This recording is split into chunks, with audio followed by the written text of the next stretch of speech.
Shipping Sickness by Skywriter.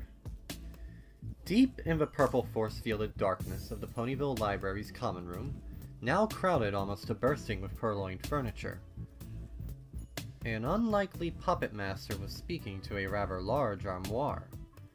Rather more unusually than that, the armoire appeared to be taking careful note of her words. "All right!" declared an utterly mane-frazzled Twilight Sparkle, a tiny nervous tick picking at her eyelid as she paced back and forth in front of the sizable piece of furniture. "You are no longer just a cabinet. You are now Shining Armoire, captain of my royal guard." "Something's not right here," said Shining Armoire. "I'm pretty sure I belong to a pony named Rarity." "Not today!" cried Twilight, her irises shrunken to the size of bitcoins. The little unicorn's horn flared as she dragged a markedly less towering bit of furniture across the floor, its stubby animated legs scrabbling to keep up. "This," declared Twilight, "is your bride, Princess Mi Amore Credenza. On the surface, you have a happy marriage, following a beautiful wedding that you almost didn't inform your sister about."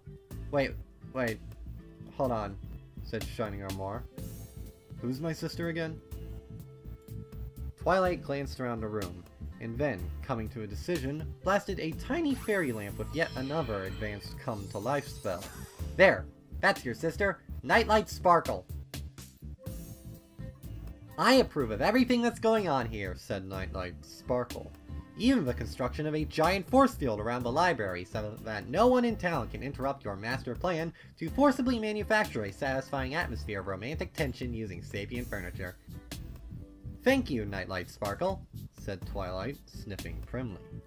She turned her attention back to the rather larger pieces of furniture in front of her. "So, everything should be happy between you two lovebirds, right?" "It certainly seems that way," said Princess Mi Amore Credenza. "I mean, Shining Armoire is a handsome enough wardrobe. I think we would be pretty good friends at least, right?" "Wrong!"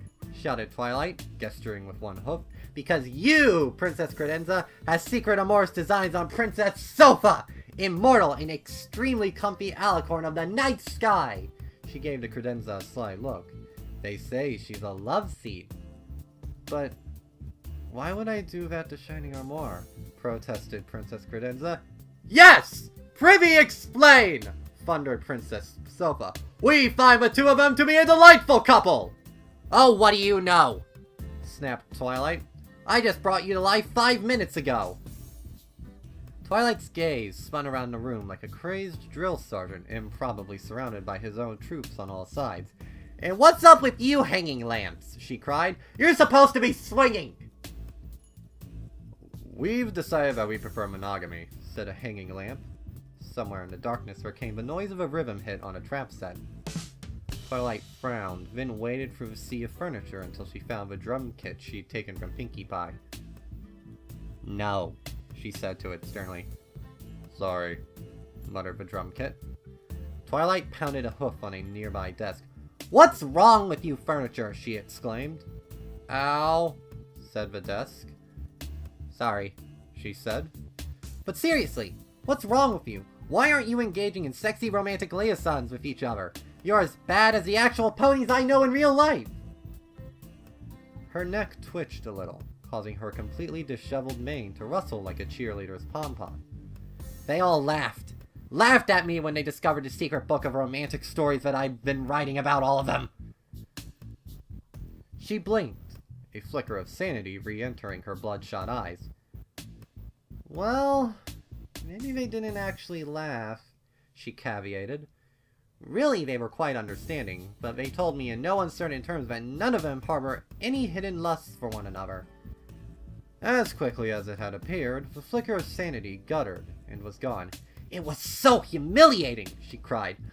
"I'm tired of being embarrassed about my romantic fantasies. From now on, I'm going to live in a tiny world of my own devising. If I can't find a universe filled with romantic tension, I'll make a universe filled with romantic tension." As she stood there in the darkness, her chest heaving from the force of her tirade, Twilight Sparkle felt the little nudge of a drawer pull on her shoulder. Excuse me, came a gentle voice. The unicorn turned and looked to see a little bedside table standing next to her, its front drawer bashfully extended. Her very own bedside table, in fact. I know you, said Twilight quietly. You should, said the bedside table. I'm one of the few pieces of furniture in this room you haven't stolen. Temporarily borrowed, corrected Twilight. Semantics, said the table, gesturing absently with a drawer. What I was going to say was, romance isn't something that you get by awkwardly placing two pieces of furniture next to each other and making them interact. Romance is something deeper, and far more special than that. It's not some sort of magic spark that happens all at once. It does depend on the feelings that you have during the time you spend together, yes, but it's less in emotion and more in action you take. In fact, it's a series of actions you and your very special sum table take together throughout your entire life. And that's not something you can force into being over the course of an afternoon. Twilight gazed deeply at her bedside table. The bedside table gazed back at her. The little purple librarian sagged then. You're right, little bedside table, she said. This is all really foolish of me. She sniffled a little. Don't cry, said the table. There's a pure desire underneath your strangeness of execution. All you want is for ponies, and by extension their furniture, to love each other. You just need a little more time and experience to realize what love truly is. Thank you, table, said Twilight Sparkle, wiping away a few tears. Hey, how did you get to be so smart? Books, said the table modestly. Every night when you finally raise the gumption to drag yourself to bed, you're still never ready to break from your reading. I am there beside you every night, watching you read, happy to be the thing that supports your lamp and your little mug of bedtime tea.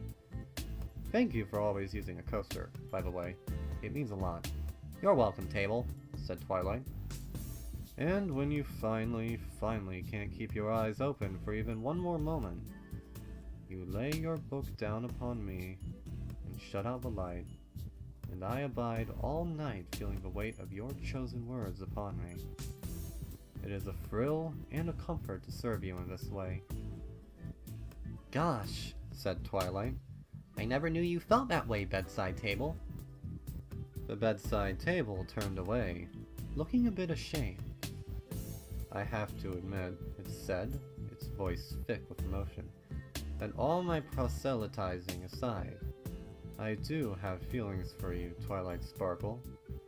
Though I know you have always favored your writing desk over me. Don't say that! Cried Twilight.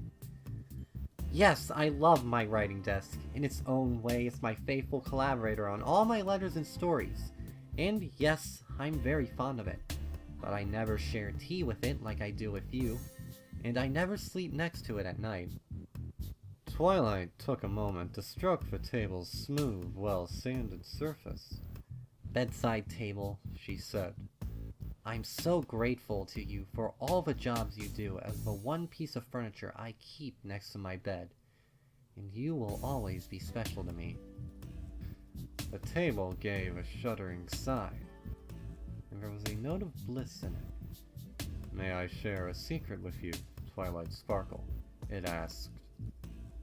Of course, table, said Twilight. You speak of sleeping next to me at night, it said. But always there is a distance between us. I must confess that just once I would like to lie with you as an equal. The table looked a bit downcast then. I quake at my forwardness. Perhaps I should not— No! Said Twilight. Please, I want to hear it! The table squared its top. Twilight Sparkle, it said. Would you share your bed with me? Oh dear, sweet little table, said Twilight, laying her hoof gently upon its top. Then she stopped. Wait, that'd be kind of weird. Did I or did I not animate my bed today? I would never stand between the two of you. I would never stand between the two of you, said the table hastily. No, it's alright, said Twilight. I think my bed is still just my bed. She knelt down beside the table, spreading her mane across its surface. Little bedside table, she said. I am so touched when I mean that much to you. Don't worry, said the table. If you're still thinking about it, I don't intend any funny stuff. I am a gentle table, and besides, it could never work between us. I am furniture, and you are a pony. We come from two vastly different worlds, destined to be forever together, and yet forever apart. But here, on this one magic afternoon where our worlds have intersected, just for a moment, I would like you to hold me as you drift off to sleep. Just once. It's not nighttime yet. Afternoon nap then, said the table, eagerly. Please, Twilight Sparkle. Twilight closed her eyes. She breathed softly, once, twice, her breath fogging against the table's glossy, impeccably waxed finish. All right, she said.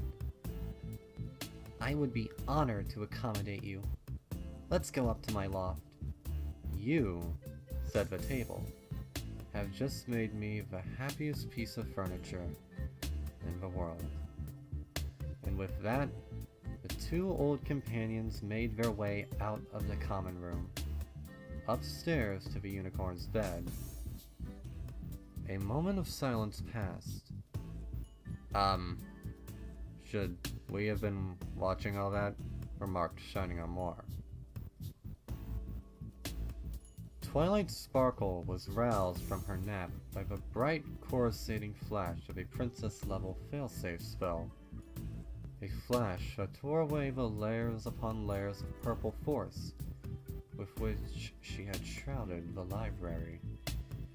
Blinking against the sudden sunlight, she disentangled her hooves from the legs of her bedside table, half hidden next to her beneath a spread of astronomy print sheets.